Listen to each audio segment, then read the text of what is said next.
લાખો માઈ ભક્તોની આસ્થાના અવસર ભાદરવી પૂનમ મહામેળાનો રંગે ચંગે પ્રારંભ થયો। જિલ્લા કલેક્ટર મીર પટેલના હસ્તે અંબાજી ભાદરવી પૂનમ મહામેળાનો શુભારંભ કરાયો। આસ્થા તમારી વ્યવસ્થા અમારીના મંત્ર સાથે અંબાજી ખાતેથી જિલ્લા કલેક્ટર શ્રી આરાસુરી અંબાજી દેવસ્થાન ટ્રસ્ટના ચેરમેન મીર પટેલના હસ્તે ભાદરવી પૂનમ મહામેળાનો રંગે ચંગે પ્રારંભ કરાયો છે। શક્તિપીઠ અને પવિત્ર યાત્રાધામ અંબાજીમાં આજથી આગામી 7 સપ્ટેમ્બર સુધી 7 દિવસીય ભાદરવી પૂનમ મહામેળો 2025 યોજાઈ રહ્યો છે। શક્તિ ભક્તિ અને આસ્થાના મિનિકુંભ સમાના મહામેળાની આજથી શરૂઆત કરાઈ છે। અંબાજી ખાતે દાતા રોડ ઉપર વેંકટેશ માર્બલ નજીક માતાજીના રથની શાસ્ત્રોક્ત રીતે અને ભક્તિભાવથી પૂજા અર્ચના કરીને કલેક્ટર સહિત મહાનુભાવોએ રથને ખેંચીને મેળાનો પ્રારંભ કરાવ્યો હતો। મેળાનો શુભારંભ થતાની સાથે જ બોલ મારી અંબે જય અંબેના નાદ સાથે ગિરિમાળાઓ ગુંજી। ત્રિવેણી સંગમ એવા ભાદરવી પૂનમ મહામેળા 2025 નો આજરોજ શુભારંભ કરવામાં આવ્યો છે। બોલ મારી અંબે જય અંબેના નાદ સાથે આગામી 7 દિવસો સુધી સમગ્ર અંબાજી અને આરાસુરી પર્વત ગુંજી ઉઠશે।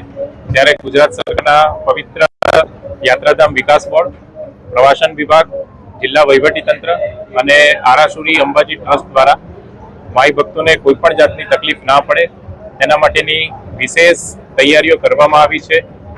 વિસામો, ભોજન, ગબ્બર કંટ્રોલ, મંદિર દર્શન, પાર્કિંગ, એસટી બસ સહિતની તમામ જે સુવિધાઓ છે એ જિલ્લા વહીવટીતંત્ર દ્વારા કરવામાં આવી છે।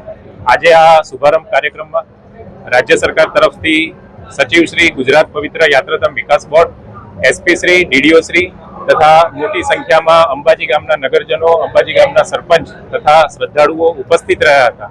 અને આ શુભારંભ પ્રસંગે કોઈ પણ જે શ્રદ્ધાળુ છે એને કોઈ જાતની તકલીફ ના પડે અને સમગ્ર જે ભાદરવી પૂનમનો મહામેળો છે એ ખૂબ પવિત્ર વાતાવરણમાં ઉજવાય તેવી માતાજીને પ્રાર્થના કરી। ભાદરવી પૂનમ સુધીનો આ ભાદરવી સુદ મહામેળો શરૂઆત થઈ રહી છે।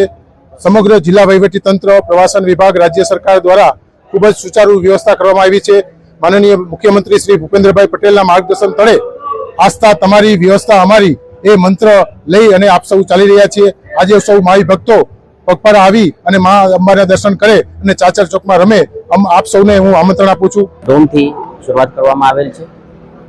મંદિર ટ્રસ્ટ, વહીવટીતંત્ર, રાજ્ય સરકાર તરફથી તમામ સુવિધાઓ જે અમારા ભક્તો છે તે માટે પૂરી કરવામાં આવેલ છે। પોલીસ વિભાગ તરફથી પણ 5000થી વધુ પોલીસ હોમગાર્ડ જીઆઈડીનો બંદોબસ્ત જુદા જુદા સેક્ટર અને ઝોનમાંથી અહીંયા રાખવામાં આવેલ છે અને મને પૂરા વિશ્વાસ છે કે મા અંબાની કૃપાથી અને તમામના સહયોગથી મહામેળો બહુ શાંતિ અને સુરક્ષાના વાતાવરણમાં પૂર્ણ થશે।